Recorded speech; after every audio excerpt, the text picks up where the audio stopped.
Good morning. Thank you all for joining me and Bella this morning. I have been to the Walmart and they loved my hat. I got friends out there and they just said, what a pretty hat, and I enjoyed wearing it. Anyway, this morning, my verse for all you that watch my videos as well as my shorts, bless your hearts, love you. Today's key verse is John 15:5. Those who remain in me and I in them will bear much fruit, but you can do nothing without me. So we can do nothing without him. He is our strength. He is our refuge. And I depend on the Lord all the time. And just this morning I was thanking him that I'm 90 years old and can tell the world how wonderful our Jesus is, that he gave his life for us. Who wasn't, we were not very good. We're a sinful people. And even when you're little, I remember one time we sent our kids to church camp, me and my sister, and she had a son named Mark, and I had a son that I adopted named Dennis. And when they got back from church camp, Mark said, Mom, I got saved every night. Well, it doesn't hurt to repent and ask the Lord to forgive us of the things that we do wrong all the time. I mean, I'm not perfect. I had to do some asking the other day because I got kind of hateful with this woman that was smoking one cigarette after the other and coughing coughing, and she had a cigarette in her hand, and she was headed to go buy her thing to spray to make her breathe easier.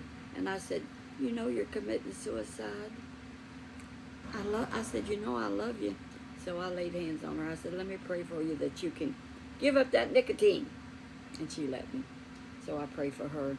And I pray for others that can overcome.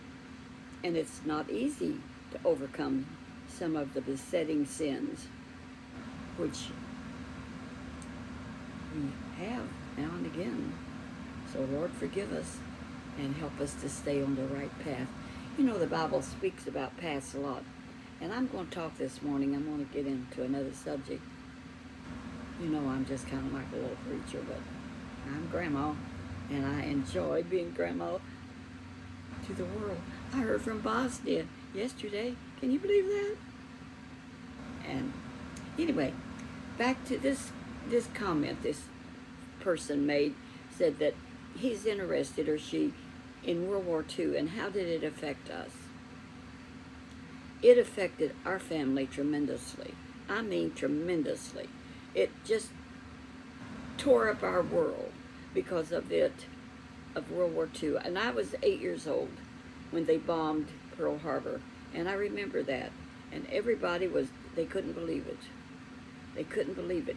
But my dad started making plans right away that we would move to Indiana and change our whole lifestyle to a farm, which I never did like. I hated the farm.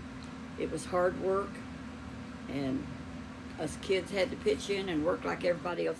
But I remember how we had to have ration books to get sugar and to get a lot of things. If you didn't have a ration book, you couldn't get it.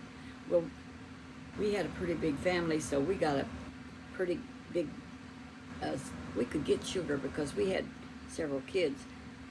Mom and Dad, my father thought he was going to have to go in service. He found out later that he would not have had to. Not only did he have diabetes, but he had a bunch of kids. But I had 4 uncles. On my mom's side, her brothers, she had 4 brothers that were in the thick of it. And one of them was a frogman.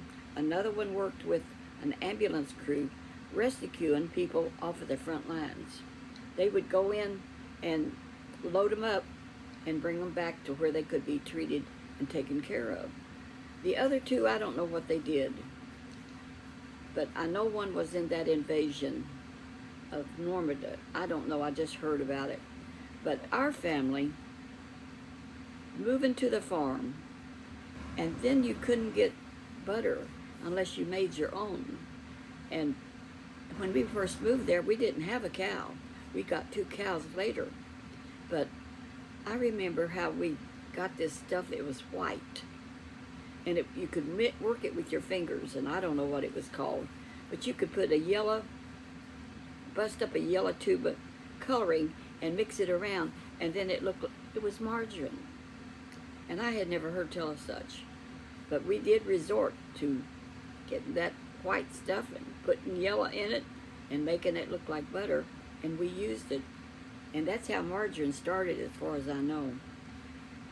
And it didn't taste like butter. It was pitiful. Now, margarine today does taste like butter, which I don't use it though. Grandma uses real butter, and I have for years. I drink whole milk, and I use whipping cream in my coffee. Good. I'm thankful that my uncles got through that, but one of them left a wife. He had just got married, and he married a 15-year-old young woman down in Virginia. Her name was Phoebe. Now, both of them are already in heaven, but Phoebe was just a young girl, and they had been married just a short time. And when he went to war, he was gone for 3 years. And she was pregnant when he left. So when he got home, his baby boy was 3 years old. And they resumed life after the war was over. But he was gone for 3 years. And Uncle Aaron, who I forgot to mention the other day on Facebook of Mom's brothers and sisters, he married a Filipino girl after the war, because he was in a submarine all the time. But when they let him have some leave, it would be like in Hawaii or somewhere, or the Philippines, different places. And he got enamored of the Filipino people, and he would sit around and sing that song. She's my Filipino baby, she's my darling, she's my pet, loving pet. And he could sing and play that guitar. I just always thought Uncle Aaron, he was Bill in the service, Bill Edens, and he was my Uncle Aaron. And so he had a marriage. He married a Catholic girl, and stayed married to her through 4 children. And then after their marriage went down the tubes, he got him a Filipino baby. He married a Filipino girl, and they had 2 girls, and they are gorgeous. They'd probably be 60 years old now.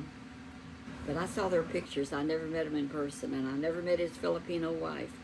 But it just disrupted our home, mine and my brothers and my one sister, when we moved to Indiana and had to work. I mean, I did not enjoy chopping corn.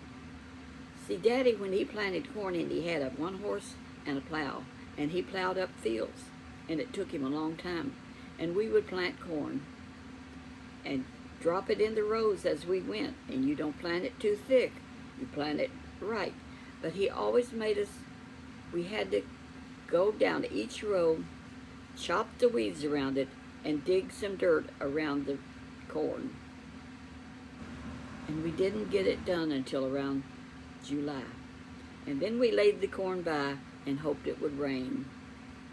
One year it didn't rain, and the corn was just what they called nubbins, which had a few grains of corn on it, but it didn't make a full ear of corn.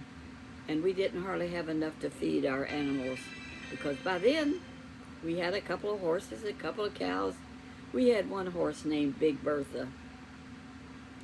And Big Bertha was so big that 3 kids could ride on her. And me and Norman and Phyllis would ride her. And one time we rode her to a church gathering thing that they was having during the day. And it was late in the evening. And Phyllis fell off the rump because she was the last one there.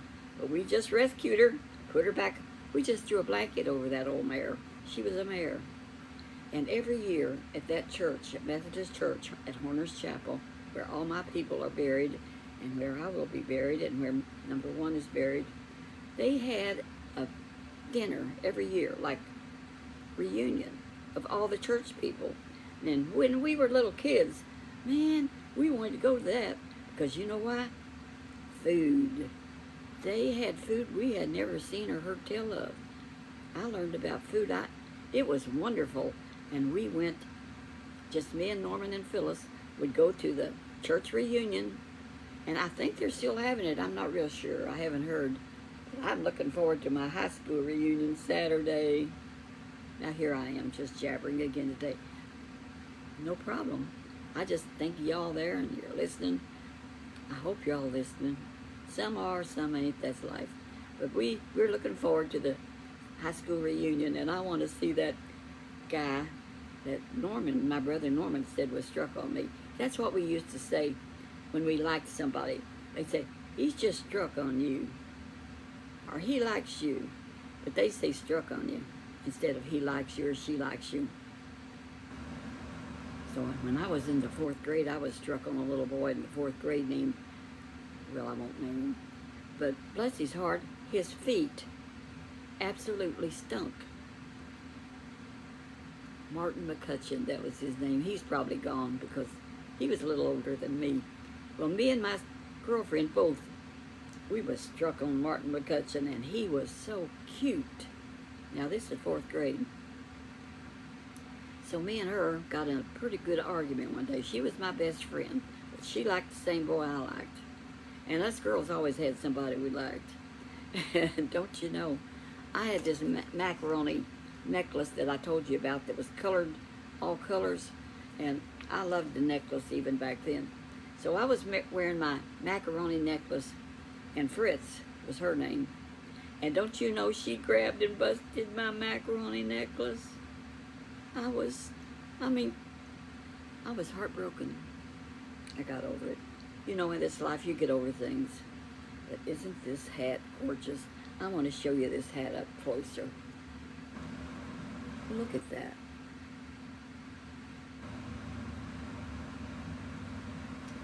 This hat might be a little ridiculous, but Grandma don't care. You know, when you get 90, you just kind of do what you feel like as long as it ain't hurting nobody. So I just wore it to the Walmart this morning. And I told you about my cats, how they're not using the kitty, they're peeing on the rug over behind my chair here. And so I switched to kitty litter, and I had to take some back because they wouldn't use it. But this other kind seemed like it's making them happier, which makes me happier because I have to shampoo. I've got a small shampooer that I can handle, and I have been shampooing that and putting carpet stuff on it often. Because let me tell you, cat pee smells awful. And it can smell up the whole room. Well, kiddos, I've had fun today. I made a little short just saying good morning to you. This lovely hat. I'm just a hat woman, that's all there is to it. Back when I was younger, I wore hats to church all the time. And now I just wear them because I like them, wherever I go. And I like them to keep the sun out of my eyes, like that. So anyway, God bless you. Walk that path where Jesus will be pleased with you. And thank you, James, for my McDonald's coffee. Love y'all. Oh, I wanted to tell you, my address, my new address is 2406 Grantline Road, New Albany, Indiana, 47150. Back that up and play it again. If you want to send me a card or a letter, write me a letter. I love letters and cards. Thank you, and God bless you. And everybody says subscribe, subscribe. They're subscribing anyway. I don't even have to say that. Y'all are on the ball. God bless you. I just enjoy life. Thank you, Jesus, that we still enjoy life, and I pray y'all are enjoying life because I am very blessed, and I know who to thank. Talk to you later. After a while. You know, they say later, alligator. After a while, crocodile. Bye-bye.